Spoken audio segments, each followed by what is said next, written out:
1, 2. Assalamualaikum warahmatullahi wabarakatuh. Waalaikumsalam warahmatullahi wabarakatuh. 3, 4.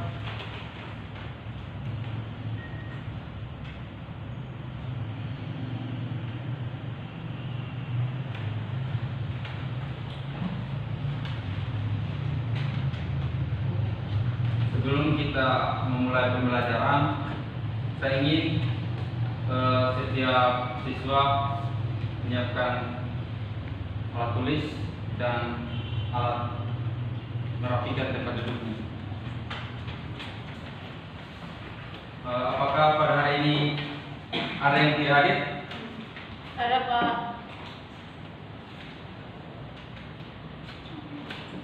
Sebelum kita memulai pembelajaran pada hari ini, di sini saya akan menjelaskan apa yang menjadi kompetensi dasar, kemudian tujuan pembelajaran dan sumber belajar yang kita akan gunakan pada hari ini. Yang pertama itu memperdalam nilai agama yang dianutnya dan menghormati agama lain. Yang kedua, mensyukuri keberadaan diri dan keragaman sosial sebagai anugerah Tuhan Yang Maha Kuasa. Yang tiga, menjelaskan 3 struktur sosial dalam masyarakat. Yang keempat, membandingkan berbagai bentuk struktur sosial dalam masyarakat. Dan untuk tujuan pembelajarannya, yang pertama yaitu menjelaskan 2 tipe struktur sosial dalam masyarakat. Yang kedua, membandingkan 2 bentuk struktur sosial dalam masyarakat. Untuk kriteria penilaian, kita menggunakan penilaian sikap, pengetahuan, dan keterampilan. Di mana keterampilannya itu mengenai tentang diskusi yang kita akan lakukan. Di sini dalam pembahasan kita materi kita pada hari ini, kita akan memberikan cerita mengenai tentang kasus yang ada di Kelurahan Peneliti. Silakan kepada anak-anak untuk mendengarkan. Anggadang merupakan masyarakat Bukit Utara yang memiliki nama lengkap Laode Anggadang. Ia bertempat tinggal di Desa Malanda. Ia merupakan salah satu keturunan bangsawan yang ada di masyarakat Bukit Utara, sehingga ia mempunyai nama lengkap Laode di depan namanya. Berbeda halnya dengan Joni yang bertempat tinggal di Desa Rombo yang bukan keturunan bangsawan, sehingga memiliki status sosial yang berbeda dengan Anggadang. Dalam masyarakat Butuh, terutama daerah khusus tersebut, pembagian status sosial masyarakat bagi Laode dengan Laode itu digunakan untuk kaum bangsawan. Kemudian untuk masyarakat biasa tidak menggunakan nama depan Laode dan Laode. Penggunaan nama Laode dan Laode hingga saat ini masih ada dan terus bertahan di masyarakat Butuh, terkhususnya daerah khusus bagi penggunaan nama Laode dengan Laode. Untuk itu,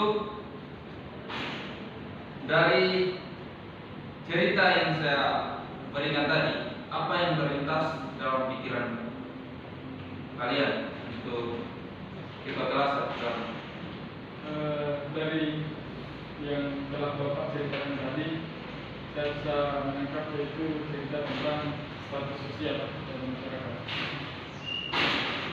Terus bagaimana proses terjadinya dalam cerita tadi?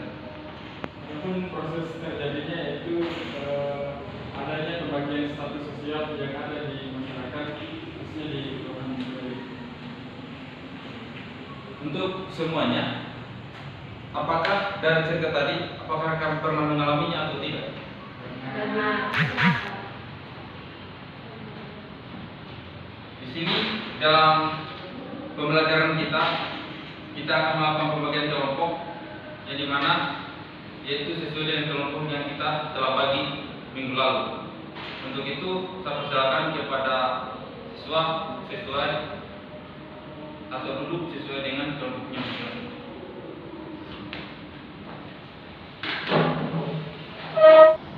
Setelah kalian duduk sesuai dengan kelompoknya masing-masing, untuk kelompok 1 kita sebut sebagai kelompok perusahaan, yang dimana mereka akan mencari tentang tipe-tipe struktur sosial. Kemudian untuk kelompok 2 kita sebut sebagai kelompok gajah. Di sini mereka akan mencari faktor-faktor terbentuknya struktur sosial. Kemudian untuk kelompok 3, dia kita sebut sebagai kelompok singa, dia akan mencari tentang bentuk-bentuk struktur sosial yang ada di masyarakat. Untuk itu saya persilakan kepada semua anak-anak untuk mencari dan mengumpulkan informasi-informasi tentang judul-judul yang saya berikan tadi. Saya persilakan.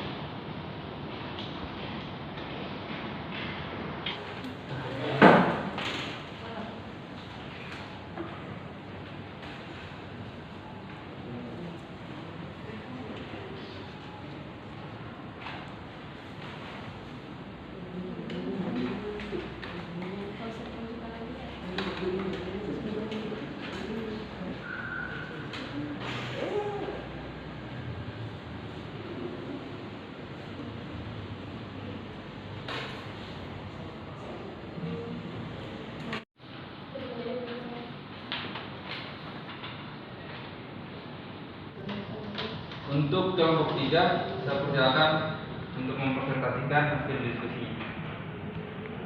Terima kasih atas kesempatan yang telah diberikan oleh kelompok 3. Saya akan mempresentasikan hasil diskusi kami. Menurut Nasipun, dalam konteks Indonesia, struktur sosial dapat dilihat secara horizontal dan vertikal. Dalam konteks horizontal, struktur sosial ditandai dengan adanya kesatuan sosial yang berdasarkan ras, suku, bangsa, agama, dan adat yang disebut diferensi sosial. Sedangkan secara vertikal ditandai dengan adanya kesatuan sosial berdasarkan perbedaan lapisan sosial yang disebut stratifikasi sosial. Terima kasih. Untuk kelompok lain, apakah ada yang ingin bertanya? Saya persilakan kepada kelompok 1 untuk bertanya. Oke, untuk kelompok 3, berikan contoh dari kedua bentuk struktur sosial tersebut. Saya persilakan kepada kelompok 3 untuk menjawab. Terima kasih atas pertanyaan dari kelompok 2. Saya akan menjawab. Bentuk-bentuk dari stratifikasi sosial tersebut dapat dilihat dari perbedaan dalam kesanggupan dan kemampuan dan gaya hidup. Sedangkan bentuk-bentuk diferensi sosial dapat dilihat dari diferensi sosial yang yaitu jenis kelamin, umur, ras, suku, dan agama. Terima kasih. Setelah kita melakukan sebuah diskusi kelompok pada hari ini, di sini saya berikan kesempatan untuk kelompok 1 untuk melakukan kesimpulan. Kemudian saya akan memberikan pertanyaan. Sebutkan 2 tipe dari struktur sosial tersebut. Yang pertama, itu sebuah struktur sosial dikatakan intersected jika keanggotaan dalam kelompok-kelompok sosial yang ada bersifat menyilang. Kemudian yang kedua, sebuah struktur sosial dikatakan consolidated jika terjadi tumpang tindih parameter atau tolak ukur dan mengakibatkan penguatan identitas keanggotaan dalam sebuah kelompok sosial. Sekian, Pak. Terima kasih atas jawabannya. Jawabannya memang cukup bagus, yang dimana memang pada hari ini kita itu membahas mengenai tentang bentuk-bentuk struktur sosial.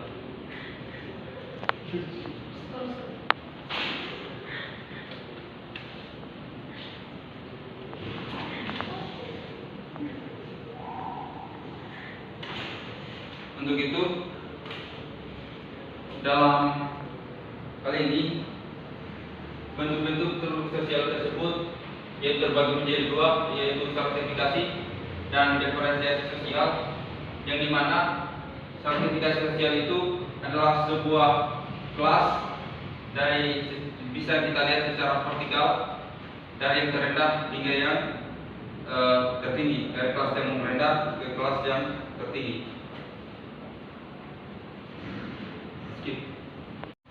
Mungkin sekian diskusinya kita pada hari ini. Untuk materi ke depan kita akan membahas mengenai tentang kelompok sosial. Sebelum saya menutup, kita berikan apresiasi yang sangat bagus untuk kerjasama kelompok kita pada hari ini. Untuk itu kita menutup pembelajaran kita pada hari ini dengan ucapan Assalamualaikum warahmatullahi wabarakatuh.